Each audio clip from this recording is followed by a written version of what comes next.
السلام عليكم ورحمة الله وبركاته. بسم الله الرحمن الرحيم. الحمد لله وكفى وسلام على عباده الذين اصطفى. أما بعد، أعوذ بالله من الشيطان الرجيم. بسم الله الرحمن الرحيم.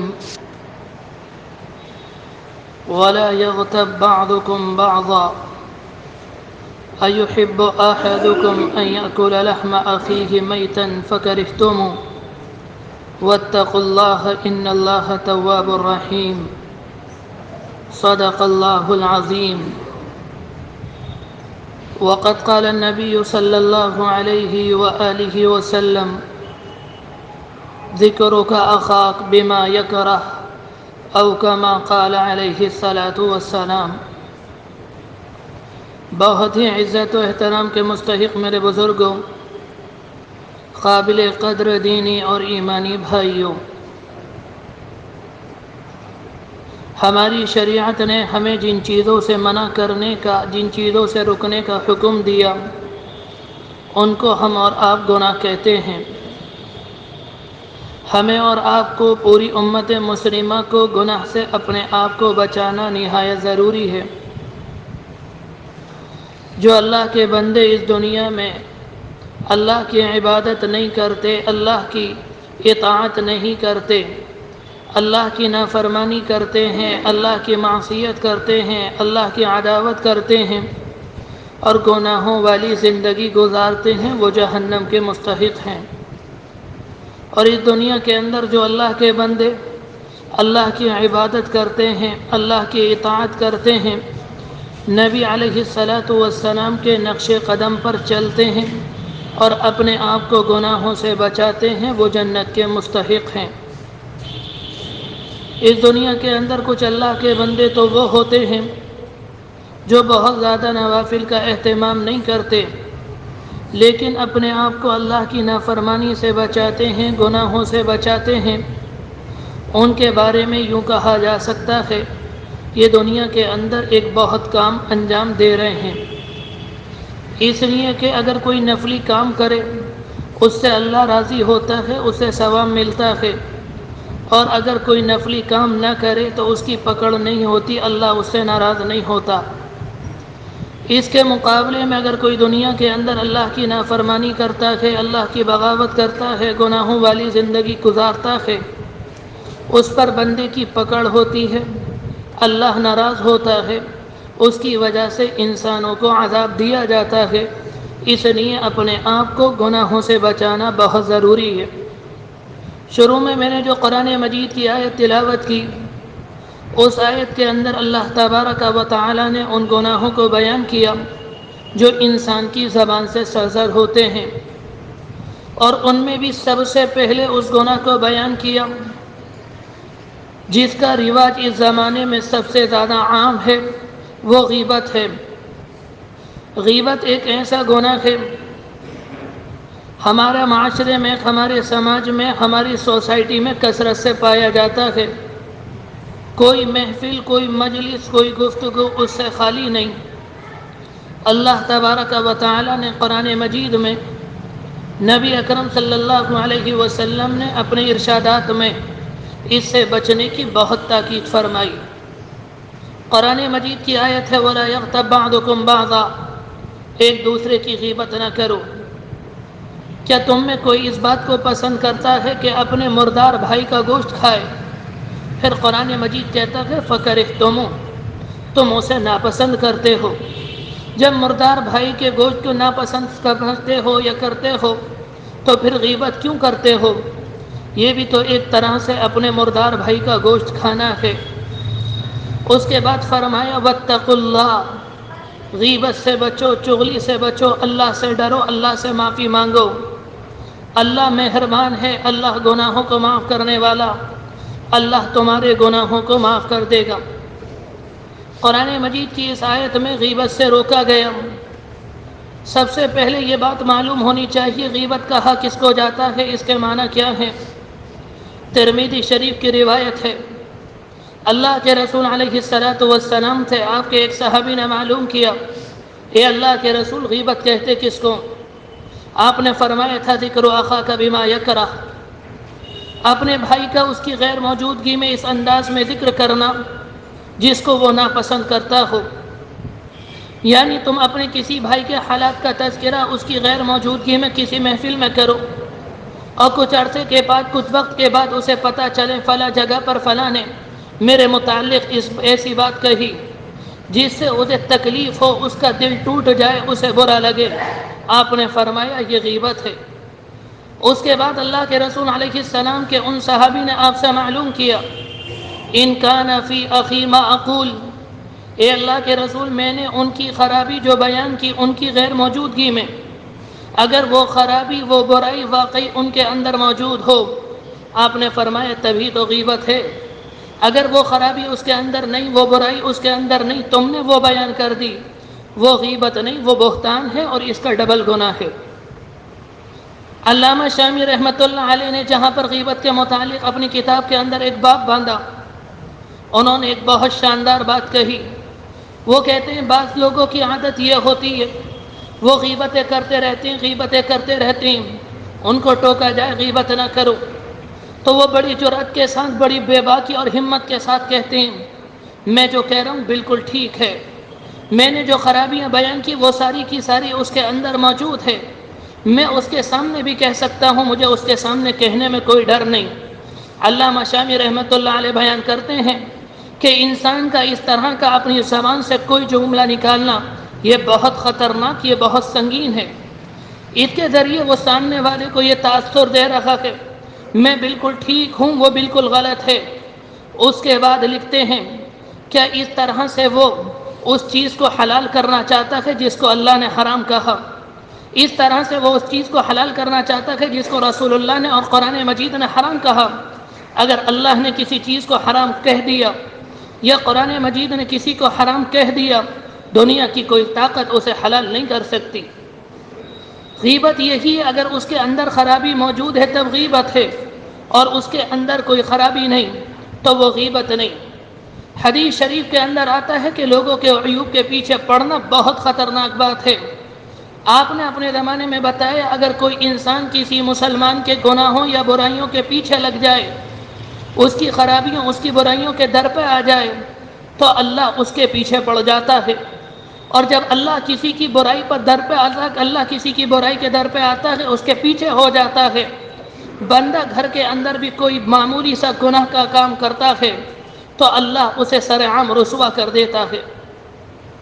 جس کی غیبتیں کی جائیں گی وہ دو طرح کے ہوں گے، یا تو وہ آدمی مجلس کے اندر موجود ہوگا یا محفل کے اندر موجود نہیں ہوگا۔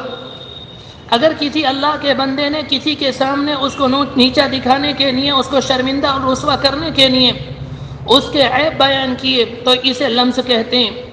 قرآن مجید نے اس سے بھی قرآن مجید نے اس سے بھی روکا۔ قرآن مجید کی آیت ہے وَيْلٌ لِكُلِّ هُمَزَةٍ لُمَزَةٍ، کسی انسان کو لوگوں کے سامنے اس کی برائیوں کی وجہ سے عار نہ دلاؤ، شرم نہ دلاؤ۔ اگر کوئی ایسا کرتا ہے یہ بالکل ایسا ہے جیسے اپنے زندہ بھائی کے گوشت کو نوچنا، اور اگر کسی کی غیر موجودگی میں اس کی برائی بیان کی جاتی ہے یہ بالکل ایسے ہے جیسے کہ مردار بھائی کے گوشت کو نوچنا۔ میرے بھائیوں، غیبت کوئی معمولی چیز نہیں، اللہ کے رسول علیہ السلام نے اس سے منع فرمایا۔ غیبت کوئی معمولی گناہ نہیں، اس زمانے میں ہم نے اسے معمولی گناہ سمجھ لیا۔ غیبت کا کرنا ایسے ہی گناہ ہے جیسے شراب کا پینا گناہ، جیسے ناپاک گوشت کا کھانا گناہ، جیسے زنا کا کرنا گناہ، جیسے چوری کا کرنا گناہ۔ غیبت کا گناہ ان گناہوں سے زیادہ سنگین ہے۔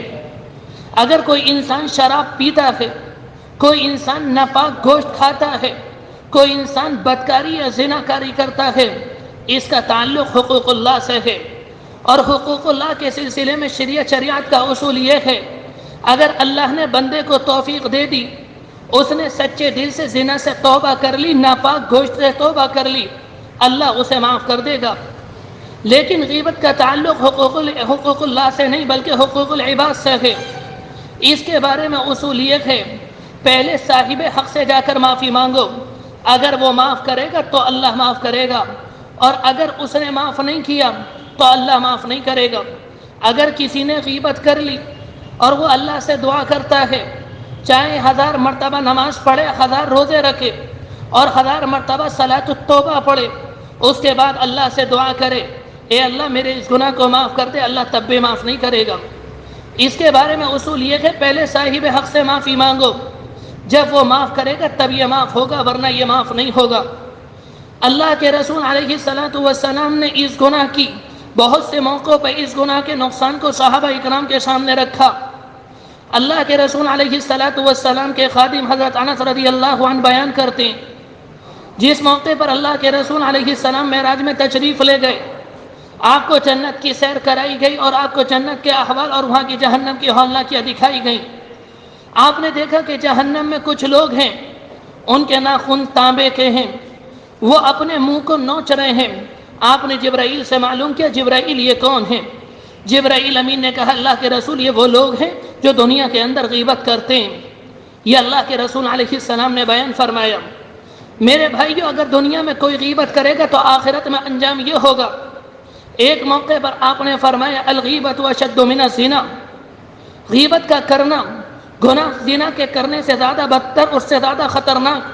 صحابہ اکرام نے معلوم کیا اللہ اس سے زیادہ خطرناک، اللہ کے رسول اس سے زیادہ خطرناک کیسے ہو سکتا ہے؟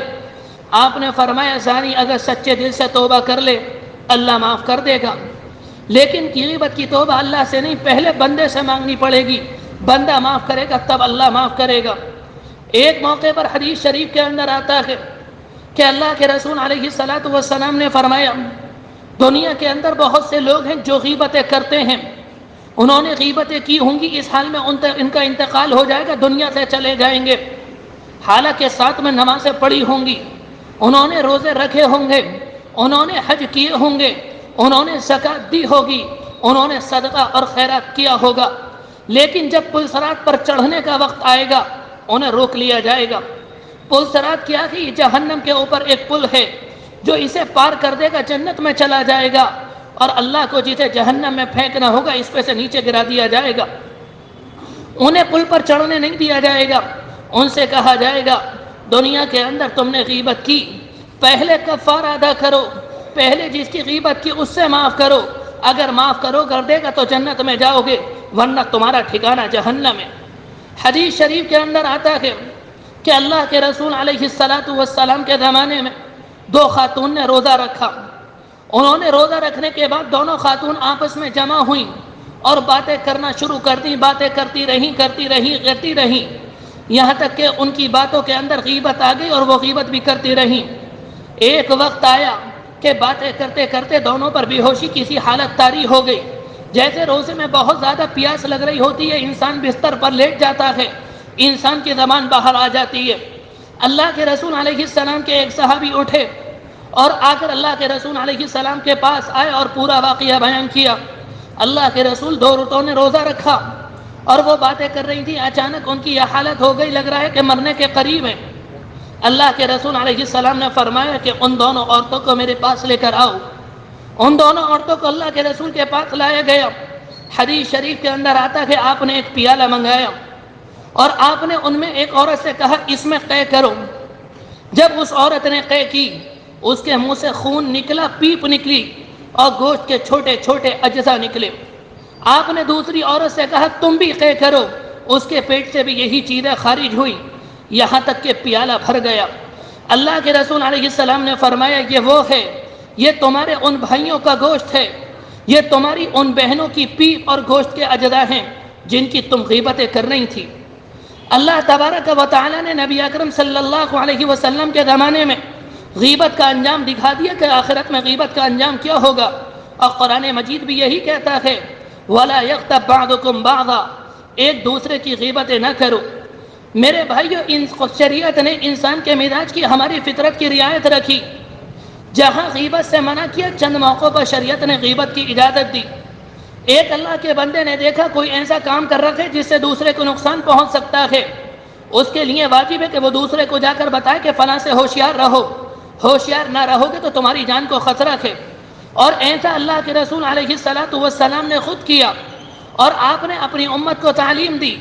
اگر تم کسی انسان کو دیکھو وہ کسی کو ماننے کی تیاری کر رہا ہو، کسی کی جان لینے کی تیاری کر رہا ہو، تم دوسرے کو جا کر بتا دو تاکہ وہ اپنا دفاع کر لے۔ حضرت عائشہ بیان کرتی ہیں ایک موقع پر میں آپ کے پاس بیٹھی تھی کہ سامنے سے ایک انسان آتا ہوا نظر آیا۔ آپ نے اس کی طرف دیکھا اور میری طرف متوجہ ہو کر فرمایا بئس اخو العشیر، عائشہ اپنے قبیلے کا سب سے بدتر آدمی ہے۔ حضرت عائشہ کہتی ہیں میں سنبھال کے بیٹھ گئی، تھوڑی دیر کے بعد وہ ہمارے پاس آیا، اللہ کے رسول علیہ السلام نے بہت نرمی سے اس کے بات کی، وہ چلا گیا۔ حضرت عائشہ کہتی ہے میں نے معلوم کیا آپ تو یہ کہہ رہے تھے اپنے قبیلے کا بدترین انسان ہے، آپ نے تو بہت نرمی سے بات کی۔ آپ نے فرمایا عائشہ اگر نرمی سے بات نہ کرتا یہ بدتمیز آدمی ہے، فساد کھڑا کر دیتا، اس وجہ سے میں نے نرمی سے بات کی۔ شرح حدیث نے اس حدیث کی روشنی میں یہ بات لکھی ہے کہ وہ آدمی اللہ کے رسول علیہ السلام کے قریب نہیں تھا، آپ کے فاصلے پر تھا، آپ نے اس کی غیر موجودگی میں حضرت عائشہ کو اس کے بارے میں بتائی، بظاہر یہ غیبت ہے، لیکن اس کے ذریعے آپ نے حضرت عائشہ کو متوجہ کر دیا، متنبہ کر دیا عائشہ اس سے خبردار رہنا، یہ تمہیں کبھی بھی نقصان پہنچا سکتا ہے۔ میرے بھائی اگر غیبت ہو جائے تو غیبت کا علاج کیا ہے؟ اس کا سب سے بہتر علاج یہ ہے ہم نے جس کی غیبت کی اپنے آپ کو تھوڑا چھوٹا بنا لیں اور اس کے پاس جائیں، اس سے جا کر کہیں ہم نے تمہاری غیبت کی، ہمیں تم اللہ کے لیے معاف کر دو۔ حدیث شریف کے اندر آتا ہے اللہ کے رسول علیہ السلام نے بیان فرمایا دنیا کے اندر کوئی اللہ کا بندہ کسی کے پاس آتا ہے اور نہ بڑے نادم اور شرمندگی کے ساتھ ہاتھ جوڑ کر لجاجت کے ساتھ اس سے کہتا ہے مجھ سے غلطی ہو گئی، مجھے معاف کر دو، سامنے والا بندہ یہ دیکھتا ہے یہ مجھ سے نادم ہے، اپنی غلطی پر شرمندہ ہے، میں اسے معاف کر دیتا ہوں۔ آپ نے فرمایا اگر وہ اسے معاف کر دے گا اللہ اس بندے کو اس دن معاف کرے گا جسے اسے معافی کی سب سے زیادہ ضرورت ہوگی، اور اگر اس نے دنیا میں بندے کو معاف نہ کیا تو اللہ اسے اس دن معاف نہیں کرے گا جسے اسے معافی کی سب سے زیادہ ضرورت ہوگی۔ کیوں معاف نہیں کرے گا؟ اللہ کہے گا تم نے دنیا میں ہمارے بندے کو معاف نہیں کیا، آج ہم تمہیں معاف نہیں کریں گے۔